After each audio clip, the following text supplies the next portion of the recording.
30%. So what you done when you money? Want to be me patch say when you be big ketwa and when you ebia said I work as a minister. Since I'm the Addo minister pon na 2 year fo.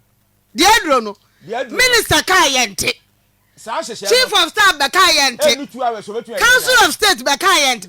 President Nemu the to Abama no. At the moment where we are standing chanting.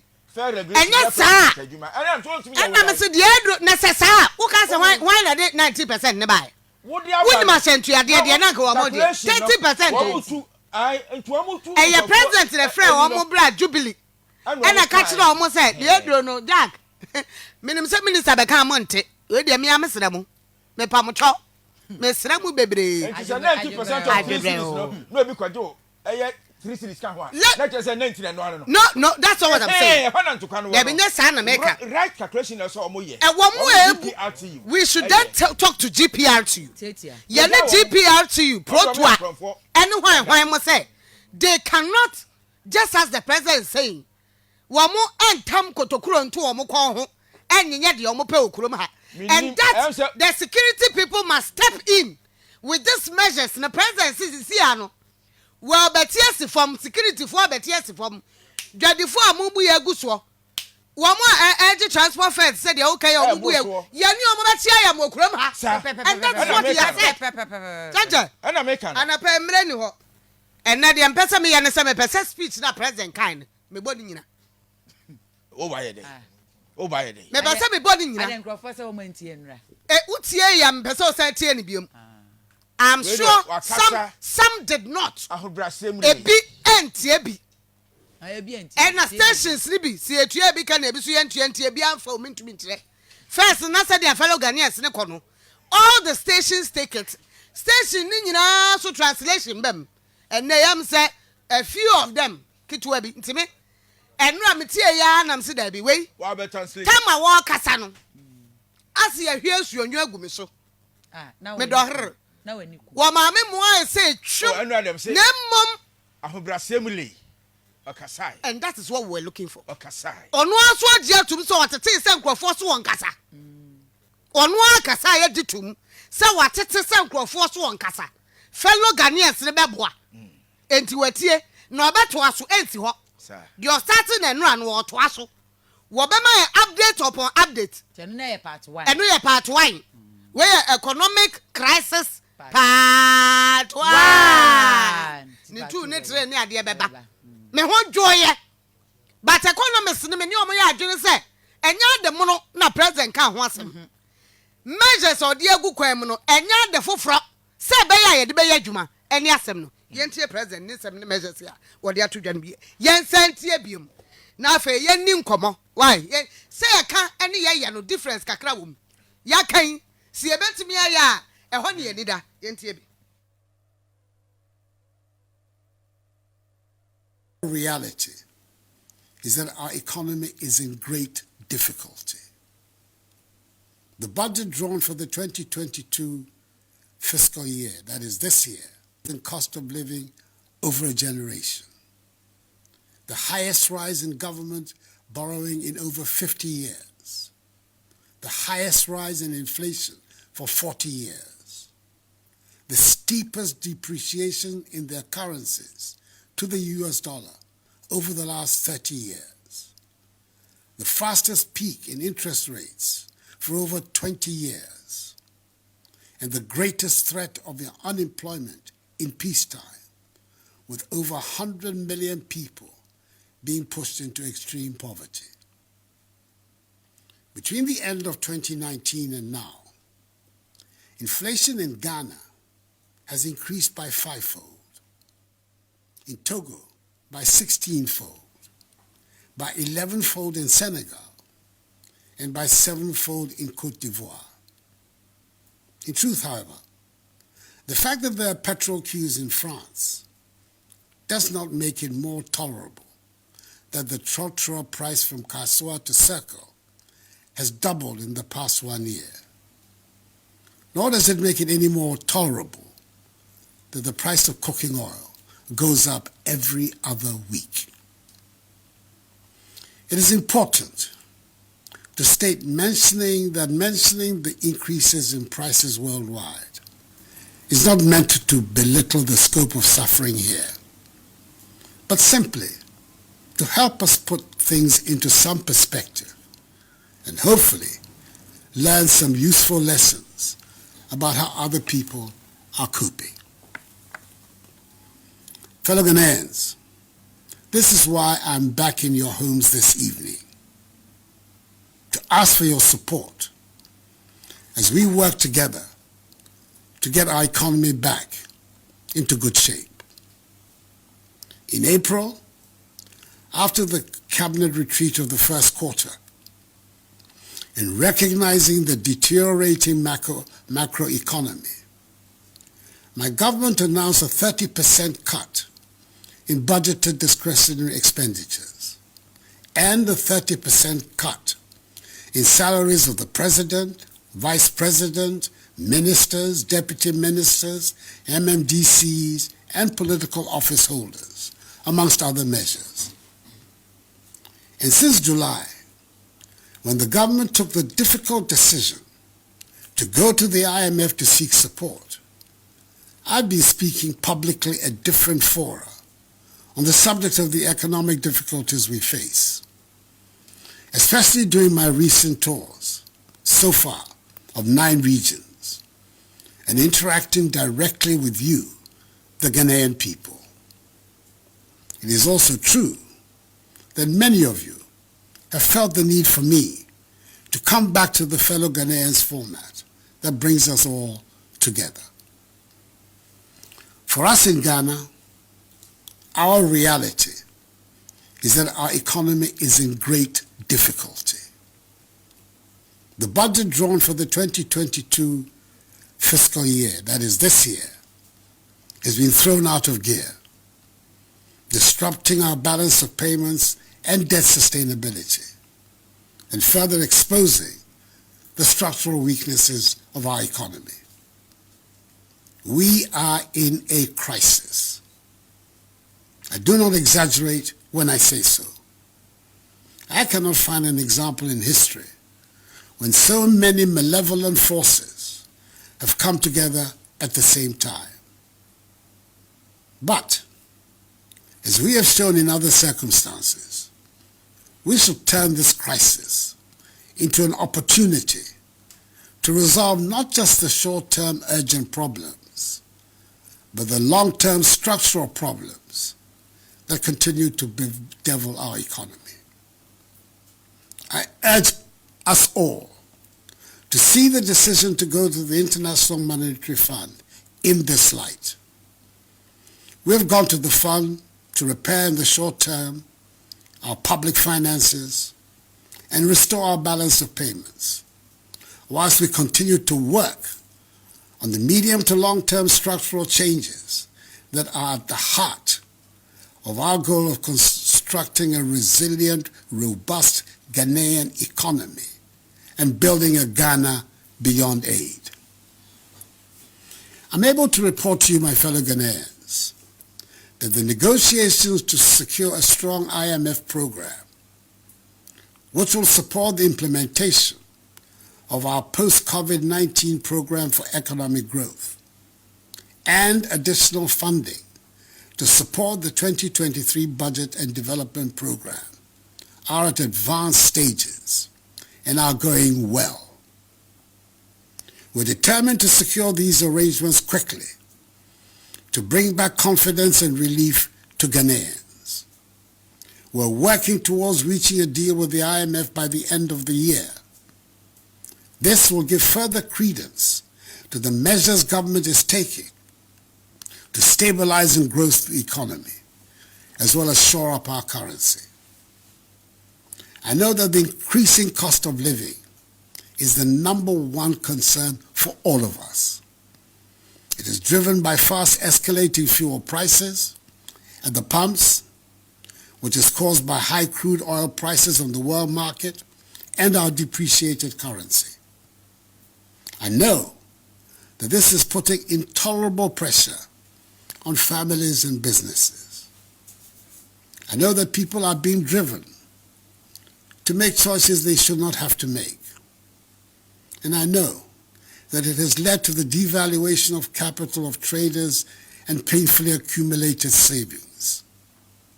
Furthermore, government is working to secure reliable and regular sources of affordable petroleum products for the Ghanaian market. It is expected that this arrangement, when successful, coupled with a stable currency, will halt the escalation of fuel prices and bring relief to us all. I hear from the market queens also that another factor fueling the high prices is the high margins that some traders are slapping on goods for fear of future higher costs. I say to our traders, we are all in this together. Please, let us be measured in the margins we seek. I have great respect and admiration for the ingenuity and hard work of our traders, especially those that take on the distribution of foodstuffs around the country. And I would hesitate to join in calling them names. I do make a heartfelt appeal that we all keep an eye out for the greater good and not try to make the utmost profits out of the current difficulties. In language that every market woman and indeed every trader in our country understands, let me say that the basic problem we face is that we're not making as much money as we need to spend. And what little money we do make is going to pay for the debts we have contracted to fund the development projects we must have. Not enough of us are paying our taxes. Not enough of us are producing to generate the revenues that we need. Nevertheless, my ambitions for Ghana remain high. All our children should be educated and trained with skills that will enable us to be competitive in the world. We need to close rapidly the infrastructure gap. We need to build a world-class healthcare system. And we need to build confidence in ourselves to make ours the happy and prosperous place it deserves to be.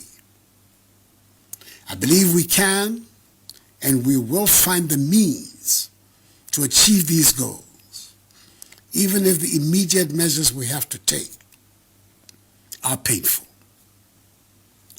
At the just ended cabinet retreat at Peduasi Lodge, my government agreed on the framework for the post-COVID-19 program for economic growth and the IMF support for its implementation, as well as the work being done by the Ministry of Finance in preparation for the 2023 budget. At the retreat, we took some firm decisions that should put us on the path that will take our nation out of the current economic difficulties. Let me try and give you an outline of the main decisions without getting into the technical language that baffles many of us. To restore and sustain debt sustainability, we plan to reduce our total public debt to GDP ratio to some 55% in present value terms by 2028, with the servicing of our external debt pegged at not more than 18% of our annual revenue also by 2028. We're committed to improving the revenue collection effort from the current tax revenue to GDP ratio of 13% to between 18 and 20% to be competitive with our peers in the West African region. The Ghana Revenue Authority is rolling out an extensive set of measures to support the enhanced revenue mobilization. All of us must do our patriotic duty and support the GRA in this exercise. We're aiming to restore and sustain macroeconomic stability within the next 3 to 6 years, with a focus on ensuring debt sustainability to promote durable and inclusive growth while protecting the poor. We've decided to review the reforms in the energy sector, the capping of statutory funds, implementation of the Exemptions Act, and a new property rate regime. We've also decided to continue with the policy of 30% cut in the salaries of political office holders, including the President, the Vice President, ministers, deputy ministers, MMDCs, and SOE appointees in 2023, just as we will continue with the 30% cut in discretionary expenditures of ministries, departments, and agencies. My fellow Ghanaians, the success of our efforts at diversifying the structure of the Ghanaian economy from an import-based one to a value-added exporting one is what will, in the long term, help strengthen our economy. We're making some progress with the 1D, 1F, but our current situation requires that we take some more stringent measures to discourage the importation of goods that we can and do produce here. To this end, we will review the standards required for imports into the country. We will prioritize the imports, as well as review the management of our foreign exchange reserves in relation to imports of products such as rice, poultry, vegetable oil, toothpicks, pasta, fruit juice, bottled water, and ceramic tiles, and others, which with intensified government support and that of the banking sector can be manufactured and produced in sufficient quantities in Ghana. Government will in May 2023, that is 6 months from now, review the situation. We must, as a matter of urgent national security, reduce our dependence on imported goods and enhance our self-reliance as demanded by our overarching goal of creating a Ghana beyond aid. Much as we believe in free trade, we must work to ensure that the majority of goods in our shops and marketplaces are those we produce and grow here in Ghana. That is why we have to support our farmers and domestic industries, including those created under the 1D, 1F initiative, to help reduce our dependence on imports and allow us the opportunity to export more and more of our products and guarantee a stable currency that will present a high level of predictability for citizens and the business community. Exports, not imports, must be our mantra. Accra, after all, hosts the headquarters of the Secretariat of the African Continental Free Trade Area. Fellow Ghanaians, as the French would say, l'argent n'aime pas le bruit. To wit, money does not like noise. Sika mpe dede. Where there's chaos, where there's noise, where there's unrest, you will not find money. If you talk down your money, it will go down. If you allow some unidentifiable person to talk down your money, it will go down. The recent turbulence on the financial markets was caused by low inflows of foreign exchange and was made worse in the last 2 to 3 weeks, in particular, by the activities of speculators and the black market. An anonymous 2-minute audio message on a WhatsApp platform predicting a so-called haircut on government bonds sent all of us into banks and forex bureaus to dump our CDs, and before we knew it, the CD had depreciated even further. All of us can play a part in helping to strengthen the cedi by having confidence in the currency and avoiding speculation. Let us keep our cedi as the good store of value it is.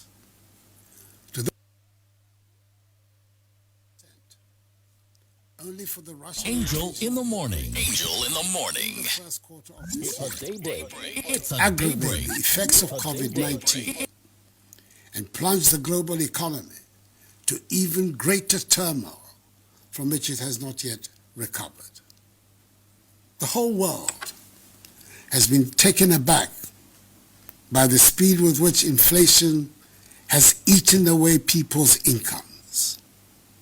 Economies, big and small, have experienced over this year alone the highest rise in cost of living over a generation, the highest rise in government borrowing in over 50 years, the highest rise in inflation for 40 years, the steepest depreciation in their currencies to the US dollar over the last 30 years, the fastest peak in interest rates for over 20 years, and the greatest threat of unemployment in peacetime, with over 100 million people being pushed into extreme poverty. Between the end of 2019 and now, inflation in Ghana has increased by 5-fold, in Togo by 16-fold, by 11-fold in Senegal, and by 7-fold in Côte d'Ivoire. In truth, however, the fact that there are petrol queues in France does not make it more tolerable that the trotro price from Kassoa to Circle has doubled in the past 1 year. Yemfa speech ne enkonkon ha answer.